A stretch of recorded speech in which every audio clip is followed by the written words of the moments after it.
serie de estudios sobre la ofrenda.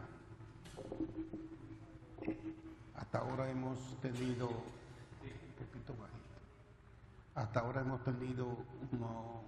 unos 3 temas partiendo del Antiguo Testamento y, por favor, un poquito bajo. Y hemos analizado 3 aspectos, 3 cuadros en que se menciona la ofrenda en la Biblia. Éxodo capítulo 25, Primera Crónicas capítulo 29 y vimos Primera de Corintios 16 y Segunda de Corintios 8 y 9, 2 capítulos que hablan del mismo tema. Y hemos visto que siempre la ofrenda tiene un propósito. En el primer caso, establecer un tabernáculo; en el segundo, establecer un templo; y en el tercer caso, identificarse como una ayuda económica a la iglesia de Jerusalén. Así que en una crisis que hubo, el apóstol Pablo se preocupó que las iglesias gentiles hicieran unas ofrendas para ayudar a la iglesia de Jerusalén. Y esa es la razón por la que existe ahí Primera de Corintios, el capítulo 16, que se ha dejado como algo permanente, pero originalmente ese fue el propósito, esa ofrenda para ayudar a los hermanos de Jerusalén. Muy bien, dentro de ese proceso de la ayuda que se daba a los hermanos de Jerusalén, también aparece una ofrenda que enviaron los hermanos de Filipo al apóstol Pablo. Vamos a leer esa porción en la carta del apóstol a los Filipenses, en el capítulo 4, partiendo del versículo 10. Filipenses capítulo 4, versos 10 a 13. En gran manera me gocé en el Señor de que ya al fin habéis revivido vuestro cuidado de mí, de lo cual también estabais solícitos, pero os faltaba la oportunidad. No lo digo porque tenga escasez, pues he aprendido a contentarme, cualquiera que sea mi situación. Sé vivir humildemente y sé tener abundancia. En todo y por todo estoy enseñado, así para estar saciado como para tener hambre, así para tener abundancia como para padecer necesidad. Todo lo puedo en Cristo que me fortalece. Muy bien, ahí el apóstol Pablo se está refiriendo a la iglesia de Filipos y una ofrenda que en más de una ocasión ellos le habían mandado a él para ayudarle en sus necesidades. Y él dice que él había aprendido a vivir, no importa la situación que estuviera, en escasez y en abundancia, porque él había aprendido delante del Señor a depender del Señor en todo lo necesario a sus necesidades básicas.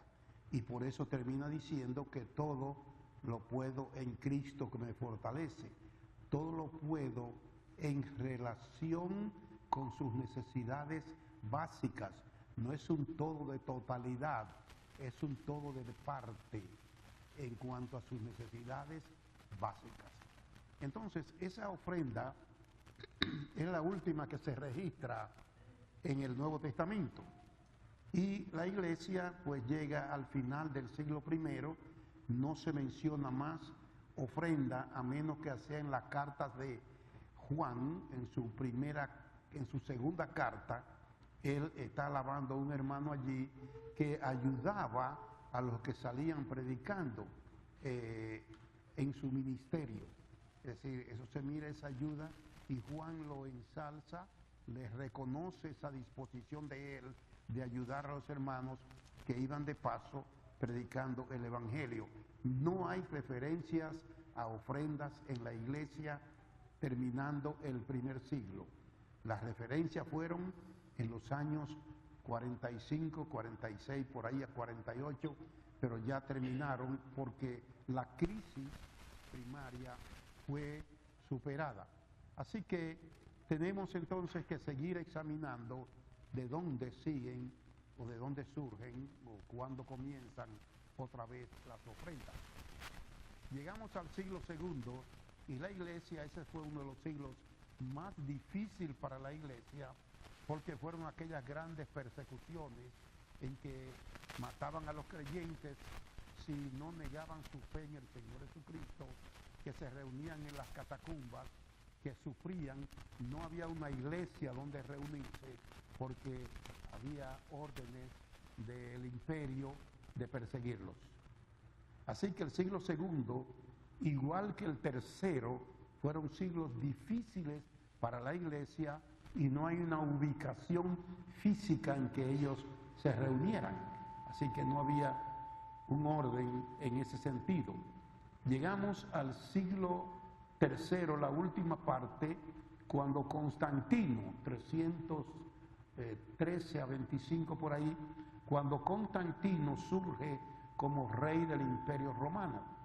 Y Constantino elimina la ley que perseguía a los creyentes y entonces hubo un gran movimiento de cristianos que se adhirieron al Imperio Romano. Ahí hubo un descontrol de la iglesia también, no hubo un orden. Constantino se distinguió por hacerle edificios a las iglesias, les regalaba edificios a la iglesia. Entonces, ya la iglesia tenía no solamente el cuidado del imperio, sino alguna forma de reunirse, pero ninguna de ellas se menciona en la historia, no estoy en la Biblia ya, estoy en la historia, que ellos recogían ofrendas.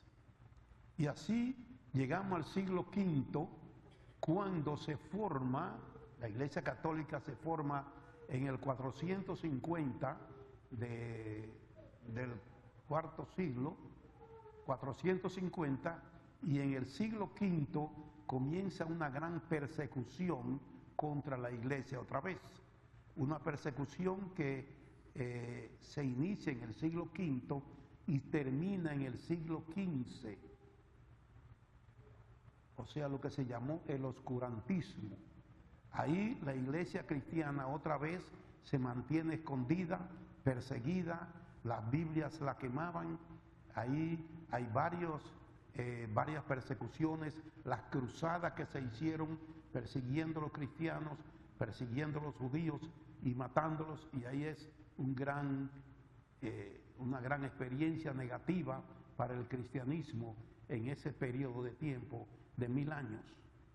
Luego entonces, ya al siglo XV, XVI, comienza la reforma con Martín Lutero. Martín Lutero comienza a oponerse, era un sacerdote, un monje católico, y leyendo la Biblia, él descubre la verdad de que la salvación es por la fe sola. No tenía que haber obras, no tenía que haber nada. Entonces, ahí él descubre esto y se opone a la Iglesia Católica. Pero él quiere cambiar la Iglesia Católica de afuera hacia adentro y le fue muy difícil. Ahí hay un tiempo de movimientos, otros monjes también se alinearon con Martín Lutero, entre ellos estaba Zwinglio, que fue otro, muy poco tiempo duró, pero murió, y luego surge ahí también, Calvino, Juan Calvino, el famoso teólogo Juan Calvino, más desarrollado que Martín Lutero. Y Calvino entonces desarrolló su teología y escribió, entre otras cosas, que en medio, antes o después de un estudio bíblico en la iglesia, de una exposición, que era lo que ellos usaban, exposición bíblica, debía recogerse una ofrenda. Eso fue en el siglo XVII. Debía recogerse una ofrenda. A partir de Calvino y Lutero, comenzaron a proliferar las iglesias. La primera iglesia que surge después de Lutero fue la iglesia protestante, por supuesto, muy estricta. Ellos decían que no había que cambiar la iglesia católica, había que establecer el Nuevo Testamento. Lo que dice el Nuevo Testamento era lo que había que establecer. Y fue un grupo muy bueno, muy sólido. Yo leí la historia de ellos, muy fieles hermanos, y se llamaron los anabatistas. Anabatistas. Eso quería, que esa palabra significa los rebautizadores, que ellos decían que cualquiera que se convirtiera al cristianismo, que hubiera sido católico, debía de bautizarse otra vez, porque ese bautismo católico, cuando niño, no tenía ningún valor, entonces debía de rebautizarse. Eso le creó muchos problemas a ellos de persecución y muerte, pero esa fue la iglesia primera cristiana después de la Reforma. Hoy en día existen ellos, son los menonitas. ¿Por qué menonitas? Porque dentro del tiempo de persecución entre ellos, otro monje, apellido Menón, de 26 años, se convirtió y tomó el liderazgo del grupo, y de ahí viene el nombre los menonitas. Muy buenos hermanos, no hay muchas iglesias de ellos, pero son muy buenos. Yo recuerdo que una vez estuvo aquí un muchacho, un joven colombiano, misionero de ellos, y me gustó mucho el mensaje que dio, la exposición que hizo, y recuerdo que fue sobre el buen samaritano. Ellos son muy dados a las buenas obras, en ayudar a los demás. Así que esa fue la primera iglesia protestante libre de catolicismo y de todo que existió, la iglesia anabatista. Luego surgieron las demás, y entonces iban adoptando medidas que se tomaban, y surgen los anglicanos, los luteranos, los bautistas, los metodistas, y todo eso va surgiendo de ahí en adelante, y hoy en día tenemos 1 millón de iglesias. Pero cada uno va tomando medidas. La nuestra, esta de que nosotros pertenecemos, surge como iglesia oficial en el 1832. Pero antes de ahí, quienes comienzan el movimiento, John Darby, un inglés muy inteligente, él abogado, él era anglicano. ¿Quién eran los anglicanos? Fue la primera división de la Iglesia Católica en el siglo XV, cuando el rey de Inglaterra quiso divorciarse y fue a Roma, y el Papa le negó el divorcio, y él se disgustó, y entonces separó la Iglesia de Inglaterra de la Iglesia de Roma. Entonces este fue los anglicanos. Y John Darby era miembro de esa iglesia anglicana. Él era un catequista, es decir, el que discipulaba, para usar la palabra, se dice entre ellos discipular, se llamaban los catecúmenos, y el maestro era el catequista. Él era catequista, enseñaba a las personas sobre el Evangelio. Pero él no estaba muy conforme con lo que se enseñaba en la iglesia. Él tenía la inquietud de que la Biblia decía algo más profundo que lo que se enseñaba, y comenzó a reunirse en su casa con otros hermanos de esa iglesia y de otras iglesias, y se reunían a estudiar la Biblia ellos. Y de ahí entonces comenzaron a descubrir doctrinas que se habían descuidado, estaban ahí, pero se habían descuidado, y comenzaron a examinar esas doctrinas y a sacarlas a la luz. Por ejemplo, doctrinas sobre la cena del Señor el primer día de la semana. Los anglicanos lo hacían una vez al año. Ellos descubrieron que debía ser, como ejemplo, el primer día de la semana. También sobre el sacerdocio cristiano, sobre una evangelización abierta, análisis sobre escatología y cosas así, y ellos comenzaron a sacar esta doctrina a la luz. Pero ellos terminaban de estudiar ahí, en la casa donde estaban, y se iban a sus iglesias todos, otra vez, de diferentes iglesias. Por eso al principio nuestras iglesias se llamaron los hermanos libres, porque ellos aceptaban de cualquier iglesia solamente con la condición de que hayan aceptado a Jesucristo como Salvador y fueran bautizados, ya podía entrar al grupo. Ese grupo siguió creciendo y ya en 1832 se establecen en Inglaterra como iglesia. Ya hay un local allí y siguen celebrando la cena del Señor, pero no hay referencias a ofrendas. No hay referencias a ofrendas. Es posible, pero no hay en la historia referencia a ofrendas. De todas formas, el tiempo transcurre y aparece entonces en las iglesias de nosotros la ofrenda en la cena del Señor. ¿Quién la puso ahí? No se sabe quién fue, no hay nada de referencia, pero en algún sitio alguien tiene que saber quién puso la ofrenda en la cena del Señor. Pero antes se celebraba la cena del Señor sin ofrendas, ni al final del primer siglo, ni después de la Reforma. No hay ofrenda hasta que Calvino la establece. Pero en la iglesia de nosotros no aparece hasta un tiempo tardío, que aparece entonces la ofrenda junto a la cena del Señor. Hay iglesias americanas que no recogen la ofrenda en la cena del Señor. A nosotros se nos ha enseñado que eso es una forma de adorar. Ellos dicen que no es adoración la ofrenda en la cena del Señor.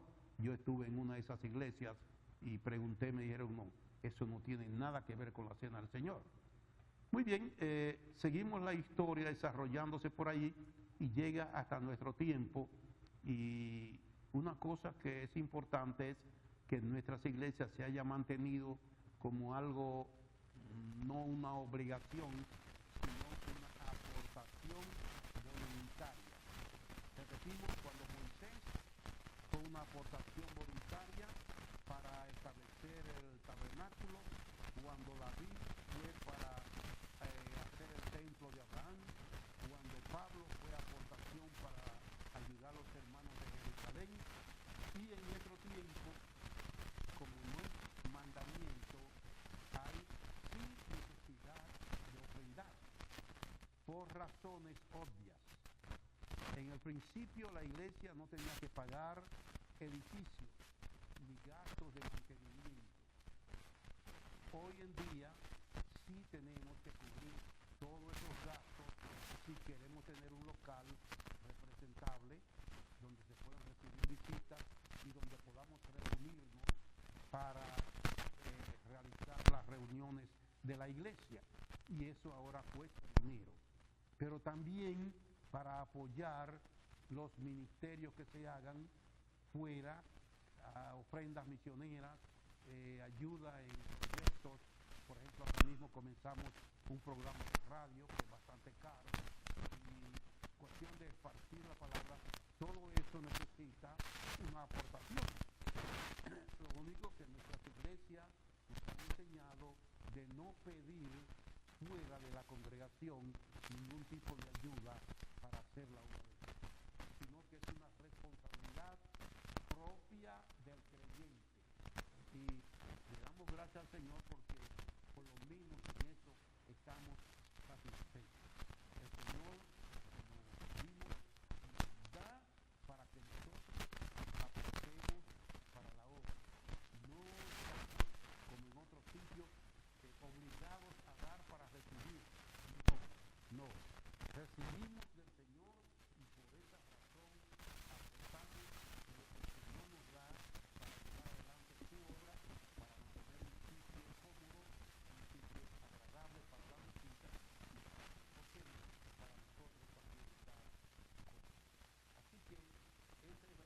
razón por la que recogemos ofrendas hoy no es un mandamiento, sino que es una necesidad para varias cosas comunitarias, mantenimiento del sitio y también esparcimiento de la obra en el campo misionero y donde sea que haya que ayudar el sector.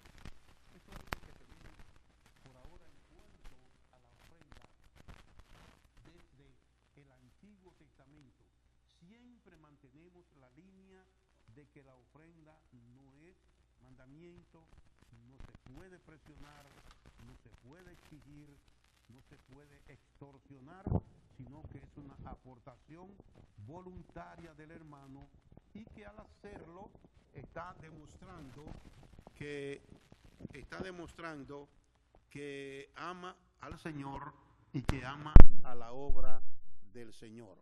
Así que seguimos con esto y damos gracias al Señor, como dijo el apóstol Pablo en 2 Corintios capítulo 9, el versículo 13. Gracias a Dios por su don inefable. ¿Cuál? Ese don, esa disposición de dar de lo que el Señor nos da para el adelanto de su obra. Y hay algo importante, y cierro con esto, en cuanto a nuestro sistema, y es que la ofrenda que se presenta o la aportación que se hace a la obra, de ahí no se saca sueldos para nadie. Todo el dinero se aporta y se utiliza en la obra. Eso es una verdad clara. Una de las cosas que menos suceden en la historia de más de 200 años de nuestras iglesias son los desfalcos del tesoro de la iglesia. Eso es extraño completamente en nuestras iglesias. Así que los hermanos que aportan su dinero, ahí están los récords que pueden verlo en cualquier momento. Además de eso, hay una persona contable que se encarga de llevar esas cuentas y hasta ahora todo está en orden. Así que tenemos que tener cuidado con esto del dinero de la iglesia. Tenemos todo el celo necesario en el más mínimo centavo que se aporte y invertirlo en la obra. Así que damos gracias al Señor por esto y esperamos que podamos seguir adelante, pero conociendo realmente el desarrollo de la historia de la ofrenda desde la primera vez que se menciona, quién la menciona, las características que le atribuye y cómo se ha venido desarrollando a través de la historia. Así que yo espero que estos estudios le hayan ayudado a lo menos en estar claro en de dónde surgen las ofrendas, el propósito de ellas y por qué aparece en la Biblia esas porciones donde se mencionan las ofrendas y que muchas veces se utiliza sin saber por qué lo está utilizando, de dónde viene la idea, como es el caso de 1 Corintios capítulo 16. Así que yo espero que examinemos la Biblia y nos edifiquemos en cuanto a estas cosas. Hay otros temas, como les cité anteriormente, que no lo hacemos, pero tampoco sabemos por qué no lo hacemos. Por ejemplo, ¿por qué nosotros no utilizamos el ayuno? ¿Por qué no? Bueno, porque nuestras iglesias no lo hacen. Eso no es respuesta. Debía haber una respuesta exacta. No lo hacemos por esto o por esto. Pero no decir, bueno, yo no sé, yo lo hago porque no lo hacen, no lo hago porque no lo hacen, pero no es una respuesta correcta. Debemos de saber por qué hacemos algo y por qué no lo hacemos. Y lo importante es que la Biblia tiene la respuesta a cada una de estas preguntas.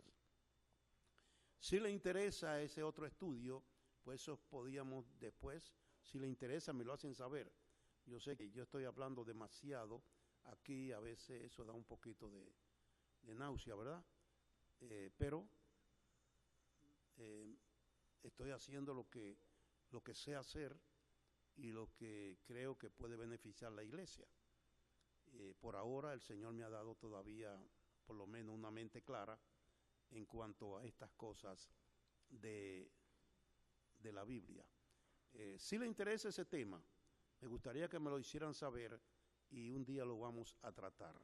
Le adelanto, hay en la Biblia 3 tipos de ayuno. Quizás ni eso lo sabían, 3 tipos de ayuno. Y eso habría que analizarlo, cuáles son los 3 y cómo funcionan cada uno de ellos. Así que terminamos, hermanos, que el Señor les bendiga y ojalá que algo hayan aprovechado en cuanto a esto. Padre nuestro, te damos gracias porque podemos